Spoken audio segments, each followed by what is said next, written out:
En toile de fond de cette concertation sur le défi sécuritaire de l'heure au Cameroun, la situation qui prévaut dans la zone anglophone en crise depuis 2007. Nous envisageons l'avenir avec optimisme et nous en appelons aux populations à continuer à se mobiliser, à appuyer les autorités administratives et les forces de sécurité et de maintien de l'ordre pour renforcer la sécurité en zone urbaine et rurale.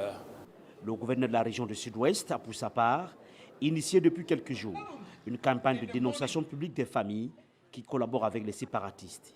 On les dénonce publiquement. Vous savez tous que les forces de l'ordre réussissent là, c'est grâce à ces dénonciations. Dans la capitale économique, Douala, les autorités restent en alerte contre la horde de jeunes appelés les microbes qui ont terrorisé les populations à la fin de l'année dernière. Au niveau de Douala, donc je ne sais pas si on parle encore des microbes. Donc si ces microbes sont écrasés, nous prenons d'autres mesures parce qu'elles peuvent toujours se muter à autre chose. Après avoir jugulé le phénomène de prise d'otages, la région de l'Adamawa fait désormais face à un autre phénomène. La transhumance qui vient, c'est un autre phénomène qui perturbe parce que c'est les bœufs, les bergers qui viennent d'ailleurs avec les animaux et qui créent quelques problèmes relativement au partage du pâturage. Dans les rues, les Camerounais interpellent les autorités sur les défis socio-économiques susceptibles de porter atteinte à la paix sociale. Pour qu'on puisse vraiment détecter les mauvais éléments à temps.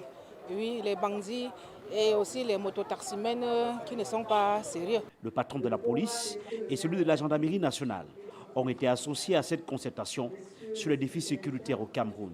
Les sujets d'intérêt majeur qui à l'évidence nous interpellent par leur gravité, notamment l'état d'esprit des populations dans le contexte marqué ces derniers temps par l'augmentation des prix de certaines denrées alimentaires de première nécessité, les coupures intempestives et prolongées d'eau et d'électricité, les perturbations dans la chaîne de distribution des produits pétroliers heureusement solutionnées.